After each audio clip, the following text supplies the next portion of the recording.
ദിവ്യസ്വരൂപത്തിൻ്റെ മഹാലീല. ജീവിതം ജീവിതമായി ജീവിച്ചാൽ പിന്നെ ജീവിതത്തിൽ ദുരിതങ്ങളുണ്ടാവില്ലെന്ന് ഗുരുക്കന്മാർ പറയാറുണ്ട്. എങ്ങനെയാണ് ആ ജീവിതം സാധ്യമാകുന്നത്? ഒരു ആത്മാന്വേഷി മൗലയോട് ചോദിച്ചു. ജീവിതം ജീവിതമായി ജീവിക്കുകയെന്നാൽ ജീവിതത്തിൻ്റെ രഹസ്യമറിഞ്ഞ് ജീവിക്കലാണ്.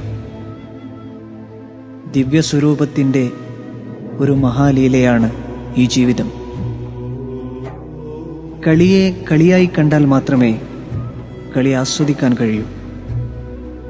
വീഴ്ചയും പരുക്കും അപകടവുമെല്ലാം കളിയുടെ ഭാഗമായി കണ്ടില്ലെങ്കിൽ കളി വലിയ ദുരിതമായി അനുഭവപ്പെടും. മൗല തുടർന്നു പറഞ്ഞു, കളിയെ കാര്യമാക്കാതെ കളി അറിഞ്ഞ് കളിയിൽ നിറഞ്ഞ് കളിക്കുക, ഉല്ലാസത്തോടെയും ആനന്ദത്തോടെയും കളിക്കുക. മൗല ഇങ്ങനെ പറഞ്ഞവസാനിപ്പിച്ചു, ജീവിത പ്രവാഹത്തെ ആത്മാവിലറിഞ്ഞ് ജീവിക്കുന്നവർ എല്ലാവിധ നിയമങ്ങൾക്കും നിയന്ത്രണങ്ങൾക്കും നിർണയങ്ങൾക്കും അതീതരായി നിലകൊള്ളുന്നു. സ്വസ്തിയുടെ ആകാശങ്ങളിൽ അവർ സ്ഥിതപ്രജ്ഞരായി ജീവിക്കുന്നു.